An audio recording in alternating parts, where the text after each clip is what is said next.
নমস্কার বন্ধুরা, shout with Dipanjan চ্যানেলে আপনাদের সকলকে স্বাগত জানাই। আপনারা শুনছেন শ্রীমদর্শন। শ্রীমদর্শন 16টি খণ্ডে সম্পূর্ণ। ভগবান শ্রীরামকৃষ্ণদেবের অপার অনুগ্রহে এই গ্রন্থের প্রথম ভাগের প্রথম সংস্করণ 1366 বঙ্গাব্দে ও ইংরেজির 1960 খ্রিস্টাব্দে প্রকাশিত হইয়াছিল। তদবধি ভক্তগণের চাহিদাতেই একের পর এক সংস্করণ প্রকাশ করা সম্ভব হইতেছে। শ্রীমদর্শনের মূল আবেদন, গৃহে বাস করিয়া কি প্রকারে দেবভাবে জীবনযাপন করা যায়, কিভাবে বেদ বর্ণিত উপায়ে সুখ দুঃখ সমভাবে গ্রহণ করিয়া সংসারে শান্তিতে বাস করা সম্ভব হয়।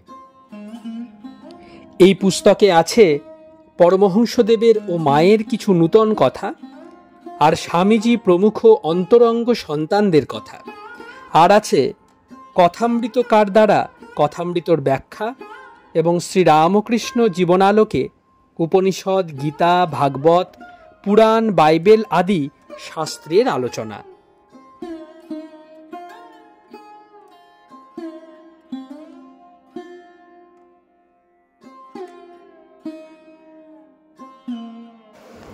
আপনারা শুনছেন স্বামী নিত্যাত্মানন্দ বিরচিত শ্রীমদর্শন, আজ 160তম পর্ব। আসুন আজকের পর্বটি আমরা শুরু করি।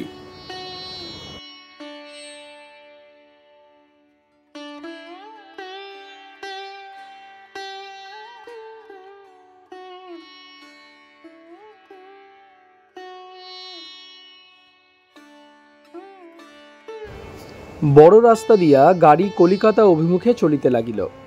শ্রীম মধ্যস্থলে, ডানে শ্রীমতী, বামে শ্রীযুক্ত জিনওয়ালা পশ্চাতের আসনে। জিনওয়ালা প্রশ্ন করিলেন, প্রতীচী প্রাচ্য দেশ থেকে কি শিক্ষা লাভ করতে পারে? শ্রীম উত্তর করিলেন, এই মহাশিক্ষা। ঈশ্বর আছেন, মানুষ তাকে দর্শন করতে পারে, তার সঙ্গে কথা কইতে পারে। ওয়েস্ট এই মহাশিক্ষা লাভ করতে পারে ইস্ট থেকে। গাড়ি বাগবাজার স্টিমার ঘাটে আসিয়াছে। ডাক্তার ডি মেলো নামিয়া গেলেন, ইনি বেলুড় মঠে যাইবেন।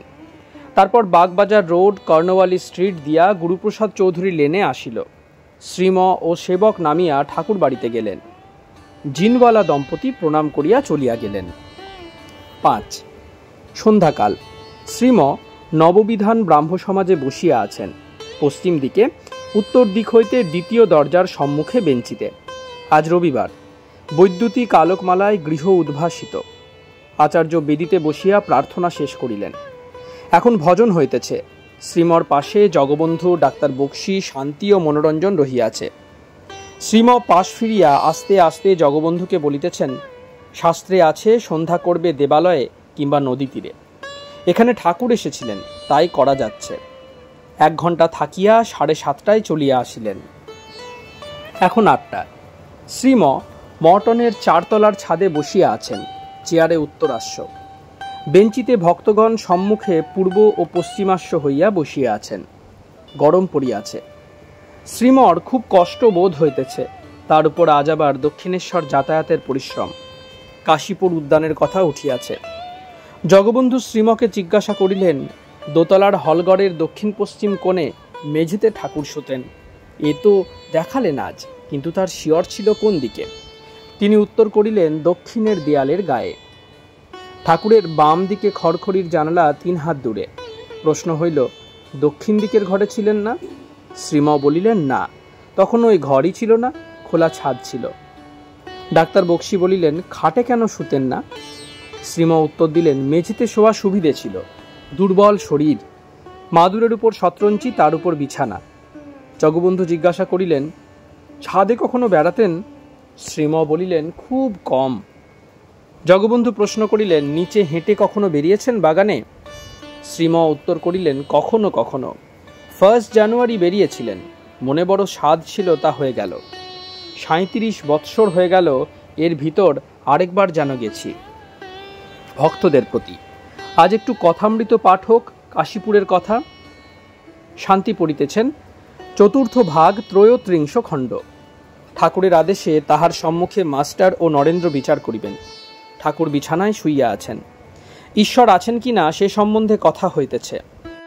নরেন্দ্র দার্শনিক বার্কলের মত সমর্থন করিয়া বলিতেছেন, বিচারে ঈশ্বর আছেন একথা বলা যায় না, বিশ্বাসে ঈশ্বর মানতে হয়। একথা শুনিয়া ঠাকুর বলিলেন, ন্যাংটা বলতেন মনেই জগৎ আবার মনেই লয় হয়, কিন্তু যতক্ষণ আমি আছে ততক্ষণ সেব্য সেবকই ভালো। নরেন্দ্রর প্রতি, আমার কিন্তু বেশ বোধ হয় ভিতরে একটি আছে। শ্রীম এই কথাটি বলবার জন্যই দুজনকে বিচার করতে লাগিয়ে দিলেন। তিনি দেখছেন কিনা মা রয়েছেন ভিতরে, এর উপর আর কথা চলে না। ও মতো ঠিক, কিন্তু অধিকারী খুব কম, দেহ বুদ্ধি যেতে চায় না, তাই সেব্য সেবক ভাবে থাকতে বললেন। পাঠক পড়িতেছেন। নরেন্দ্র বলিলেন, উনি অর্থাৎ ঠাকুর আমায় বলেছিলেন আমাকে কেউ কেউ ঈশ্বর বলে। আমি বললাম, হাজার হাজার লোকে ঈশ্বর বলুক, আমার যতক্ষণ সত্য বলে বোধ না হয় ততক্ষণ বলবো না। শ্রীম ভক্তদের প্রতি, বড় আধার কিনা তাই। কমল ফুটতে দেরি হয় কিন্তু থাকে অনেক দিন। অন্য ফুল আজ ফুটছে কাল ঝরছে। দেখো, যে লোক এখন এই কথা বললেন তিনি আবার স্তবে কি বলছেন, মর্তামৃতং তব পদং মরণর্মিনাশং, অর্থাৎ তোমার পাদপদ্ম চিন্তা করলেই লোক মৃত্যুঞ্জয় হয়। আবার বলছেন, নররূপ ধর নির্গুণ গুণময়, অর্থাৎ যিনি অখণ্ড সচ্চিদানন্দ, বাক্য মনের অতীত, যিনি ঈশ্বর রূপে জগতের সৃষ্টি স্থিতি সংহার করছেন, তিনি এই নর শরীর ধারণ করে অবতীর্ণ হয়েছেন। তাই নমো নমো প্রভু বাক্য মনাতীত বলে প্রণাম করে তার শরণ লইতেছেন। ত্বমেব শরণং মম দীনবন্ধু। কলিকাতা, 30শে মার্চ 1924, রবিবার 16ই চৈত্র 1330। অষ্টম অধ্যায়। আমেরিকাবাসী ডক্টর হামেল সঙ্গে শ্রীম। 1 মর্টন স্কুল। অপরাহ্ন 5টা। দ্বিতলের বৈঠকখানা। শ্রীম মধ্যস্থলে উপবিষ্ট পূর্বাশ্ব। তাহার সম্মুখে দক্ষিণ পশ্চিমাশ্ব হইয়া চেয়ারে বসিয়া আছেন ডাক্তার E.M. হামেল। শ্রীমর পশ্চাতে একজন সেবক দাঁড়াইয়া আছেন। এই ভদ্রলোক আমেরিকার ক্যালিফোর্নিয়া প্রদেশস্থ লস এঞ্জেলেস হইতে আসিয়াছেন। স্থূলকায়, বয়স 50 হইবে আর অবিবাহিত। সাধন ভজন করেন। বাড়ির লোক বলে মাথা খারাপ। ইনি শ্রীমকে দর্শন করিতে আসিয়াছেন। সকালে 11:30টার সময় আরেকবার আসিয়াছিলেন অল্পক্ষণের জন্য। তিনি কথামৃতের প্রথম ভাগ ইংরেজিতে অসংখ্যবার পড়িয়াছেন। গ্রন্থখানি যেন কণ্ঠস্থ। বালকগণ যেমন বাল্য শিক্ষাদি পুস্তক নানা বর্ণের পেন্সিলের সঙ্গে রঞ্জিত করিয়া পড়ে, তাহার পুস্তকখানাও প্রায় ঐরূপ। কি মনোযোগ দিয়া পড়িয়াছেন, এমনকি গানের দুর্বোধ্য শব্দগুলিও দাগ দিয়া রাখিয়াছেন। শ্রীমকে তার অর্থ জিজ্ঞাসা করিবেন। বিদেশে এমন ভক্ত বিরল, এমন শান্ত, চিন্তাশীল ও শ্রদ্ধাবান। প্রাথমিক মিষ্ট ভাষণাদির পর কথোপকথন হইতেছে। ডাক্তার হামেল শ্রীমর প্রতি, ভারত ভ্রমণে বার হবার সময়ই সংকল্প করেছিলাম আপনাকে নিশ্চয়ই দর্শন করব। আমি আপনার পুস্তক পড়েছি। বহু আমেরিকাবাসী ওই পুস্তক পাঠে বড়ই উপকৃত হয়েছে। শ্রীম, এ খুব আনন্দের কথা। আচ্ছা, আপনি কি বেলুড় মঠে গিয়েছেন? ডাক্তার, আজ্ঞে হ্যাঁ, বেলুড় মঠে গিয়েছিলাম, দক্ষিণেশ্বরও গিয়েছি। একটি যুবক আমাকে সব পবিত্র স্থানগুলি দেখিয়েছেন। আমার কিছু জিজ্ঞাস্য আছে, অনুমতি হলে বলবো।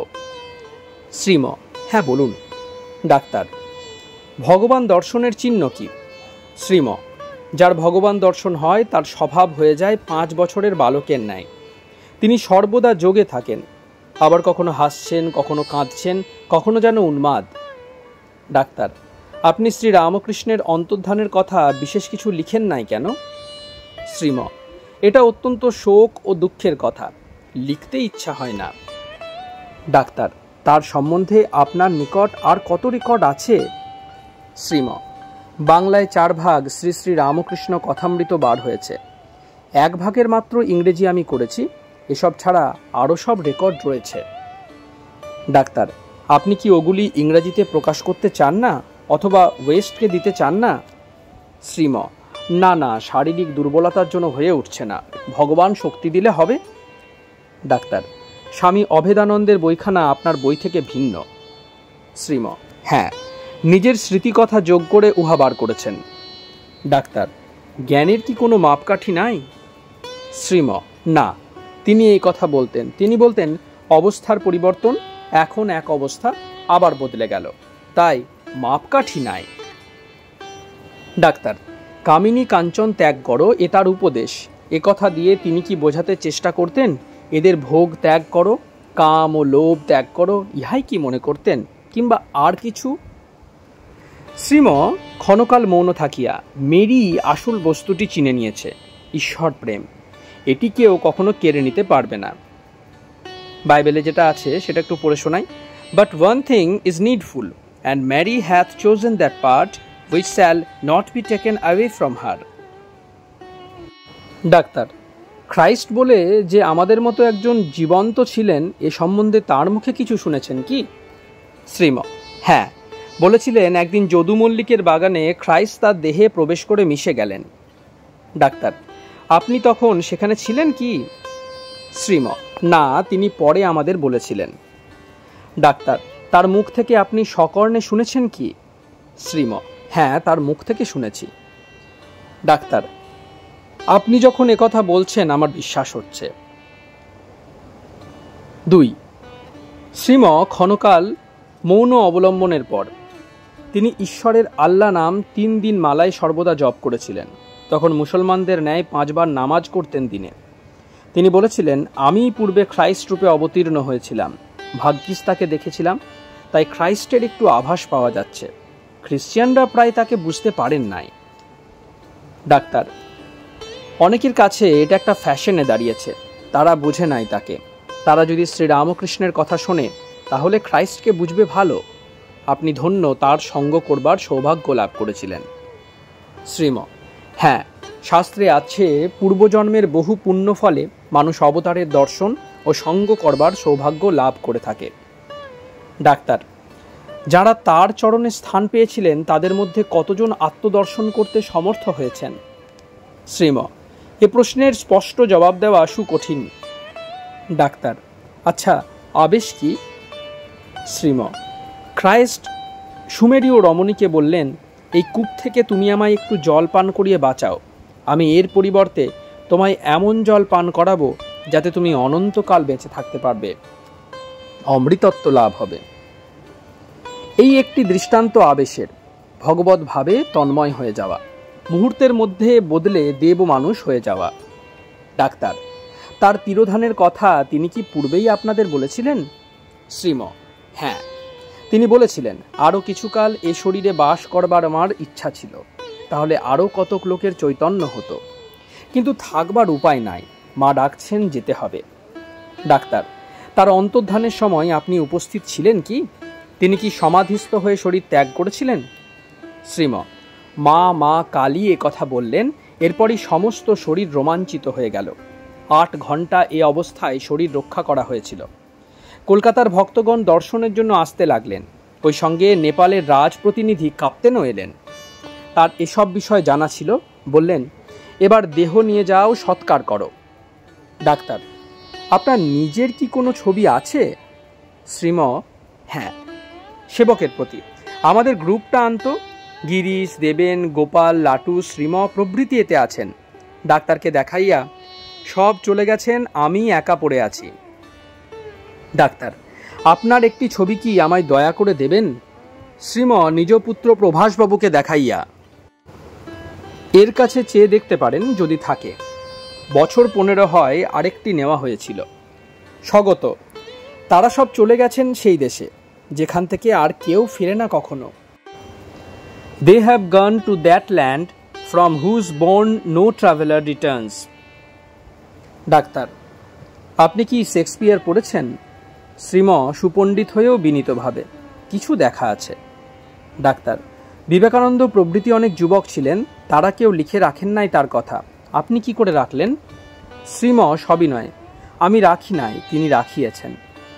ডাক্তারের প্রতি, নিরাপদে আমেরিকায় ফিরে গিয়ে আমাদের লিখবেন, আমরা খুব খুশি হব। ডাক্তার, যাব কি যাব না এরও নিশ্চয়তা নেই, আমার পিতামাতাও নেই আর বিয়েও করি নাই, তাই যাবার টান নাই। শ্রীম আনন্দে, বাহ, তাহলে তো দেখছি আপনি সন্ন্যাসী। পরম ভক্ত, গাছের পরিচয় ফলে। ডাক্তার, সবই নয়, আমি এখনো সন্ন্যাসের অধিকারী হতে পারি নাই। সন্ন্যাসী আমার জীবনের শ্রেষ্ঠ আদর্শ। আগে আমি আরেকটু প্রশ্ন করতে চাই, সমাধি কাকে বলে?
আপনারা শুনছিলেন স্বামী নিত্যানন্দ বিরচিত শ্রীমদর্শন। আজ 160তম পর্বটি আপনাদের কাছে পরিবেশন করলাম। আমাদের ভিডিওগুলি কেমন লাগছে আমাদের জানান। কোনো সাজেশন থাকলে তাও অবশ্যই জানাতে পারেন। আমাদের ভিডিওগুলি লাইক করুন, আপনাদের বন্ধুবান্ধব ও পরিবার পরিজনদের মধ্যে শেয়ার করে দিন। শাউট উইথ দীপাঞ্জন চ্যানেলটি সাবস্ক্রাইব করুন এবং প্রতিনিয়ত বিভিন্ন আপডেট পাওয়ার জন্য বেল আইকনটি অবশ্যই প্রেস করবেন। অনেক অনেক ধন্যবাদ। নমস্কার, ভালো থাকবেন। জয় ঠাকুর, জয় মা, জয় স্বামীজি।